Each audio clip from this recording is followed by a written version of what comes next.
सबसे पहले आज की तमाम बड़ी खबरें नॉनस्टॉप न्यूज में। तालिबान के अल्टीमेटम से 24 घंटे पहले ही कल 30 अगस्त की देर रात अमेरिका ने अफगानिस्तान खाली कर दिया। अमेरिकी सेना के अंतिम 3 विमानों ने कल देर रात काबुल एयरपोर्ट से उड़ान भरी। इसके बाद काबुल में तालिबान ने जश्न मनाया और देर तक फायरिंग की।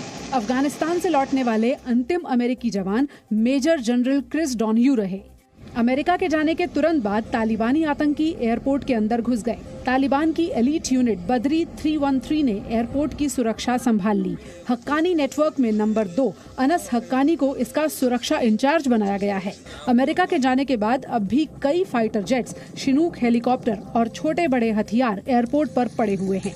अमेरिका ने कहा कि इन विमानों और हथियारों को कोई इस्तेमाल नहीं कर पाएगा क्योंकि इन्हें अमेरिकी सेना ने तकनीकी तौर पर बेकार कर दिया है। अमेरिकी सैनिकों के जाने के बाद तालिबान ने आजादी का ऐलान किया। तालिबान ने प्रेस कॉन्फ्रेंस करके कहा, जंग में हमारी जीत हुई है। ये ऐतिहासिक मौका है और हमारा मुल्क अब आजाद है। मैं सभी अफगानियों को जीत की बधाई देता हूँ। ये घुसपैठियों के लिए एक सबक है। हम अमेरिका समेत सभी देशों से अच्छे रिश्ते चाहते हैं। अफगानिस्तान से वापसी के बाद अमेरिका ने कहा है कि अब तालिबान को अंतर्राष्ट्रीय मान्यता के लिए खुद को साबित करना होगा। अमेरिका ने काबुल में दूतावास बंद करके कतर के दोहा में शिफ्ट कर दिया है। अमेरिकी विदेश मंत्री एंटनी ब्लिंकन ने कहा है कि अफगानिस्तान से अमेरिकी संबंधों का अब नया अध्याय शुरू होने जा रहा है। US military flights have ended and our troops have departed Afghanistan. A new chapter of America's engagement with Afghanistan has begun. It's one in which we will lead with our diplomacy. The military mission is over. A new diplomatic mission has begun.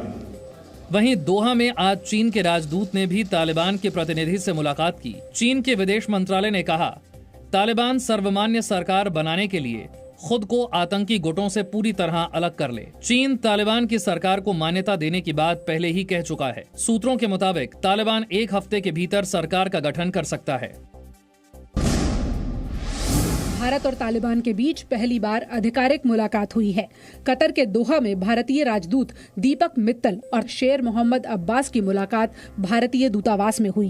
विदेश मंत्रालय ने बयान जारी कर कहा है, तालिबान की तरफ से बातचीत का अनुरोध किया गया था। बातचीत का फोकस सुरक्षा और अफगानिस्तान में फंसे भारतीयों की जल्द वापसी पर रहा। ऐसे अफगान नागरिकों, खासकर अल्पसंख्यकों के बारे में भी चर्चा की गई जो भारत आना चाहते हैं। राजदूत दीपक मित्तल ने भारत की इस चिंता को उठाया कि अफगानिस्तान की जमीन का इस्तेमाल भारत के खिलाफ किसी भी तरह की आतंकवादी गतिविधि के लिए नहीं किया जाना चाहिए। तालिबान के प्रतिनिधि ने भारतीय राजदूत को आश्वासन दिया है कि इन मुद्दों को सकारात्मक तरीके से सुलझाया जाएगा। प्रधानमंत्री नरेंद्र मोदी ने अफगानिस्तान के हालात को देखते हुए हाल ही में एक हाई लेवल ग्रुप बनाने का निर्देश दिया था। सूत्रों के मुताबिक इस ग्रुप में विदेश मंत्री, राष्ट्रीय सुरक्षा सलाहकार और सीनियर अधिकारी शामिल हैं। सूत्रों का कहना है कि पीएम ने निर्देश दिया था कि ये ग्रुप अफगानिस्तान को लेकर भारत की प्राथमिकताओं पर फोकस करेगा। खुफिया एजेंसियों को मिली जानकारी के मुताबिक अफगानिस्तान में रह रहे 25 ऐसे भारतीयों की तलाश की जा रही है जिनके संबंध आतंकी संगठन ISIS से हैं। सूत्रों के मुताबिक ये भारतीय कहां रह रहे हैं ये पता नहीं है, लेकिन सुरक्षा एजेंसियों का मानना है कि ये लोग अफगानिस्तान पाकिस्तान सीमा के करीबी इलाके नंगरहार में हो सकते हैं। वहीं AIMIM अध्यक्ष असदुद्दीन ओवैसी ने तालिबान के साथ पहली आधिकारिक बातचीत पर सवाल उठाए हैं। I want to know from the Modi government, are they going to delist all Taliban leaders who have been classified and called as terrorists? Because India is the chairman of sanction committee. Jammu Kashmir के पूर्व मुख्यमंत्री और national conference के अध्यक्ष फारूक अब्दुल्ला ने कहा है कि अफगानिस्तान में हुए बदलाव का असर देखने को मिलेगा। हमारे पड़ोसी कौन है? पाकिस्तान है, नेपाल है, भूटान है, बांग्लादेश है, श्रीलंका है, मालदीव्स है? उनके हालात कैसी हैं?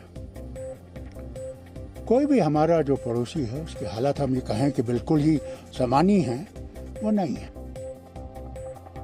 जलियांवाला बाग के जीर्णोद्धार पर कांग्रेस सांसद राहुल गांधी के आरोप को पंजाब के मुख्यमंत्री कैप्टन अमरिंदर सिंह ने ही खारिज कर दिया। राहुल ने नवीनीकरण के नाम पर इतिहास मिटाने का आरोप लगाते हुए आज ट्वीट किया, जलियांवाला बाग के शहीदों का ऐसा अपमान वही कर सकता है जो शहादत का मतलब नहीं जानता। मैं एक शहीद का बेटा हूँ। शहीदों का अपमान किसी कीमत पर सहन नहीं करूंगा। हम इस अभद्र क्रूरता के खिलाफ हैं। राहुल के बयान पर कई विपक्षी नेताओं ने भी हाँ में हाँ मिलाई, लेकिन पंजाब के सीएम अमरिंदर सिंह ने इसे गलत बताया।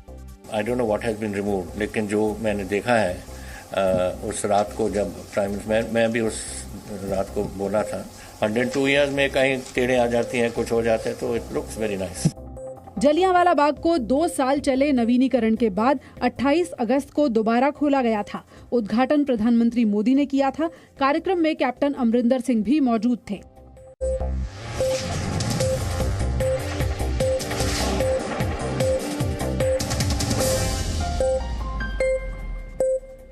Presenting B News app, available on Google Play and App Store. Download it now.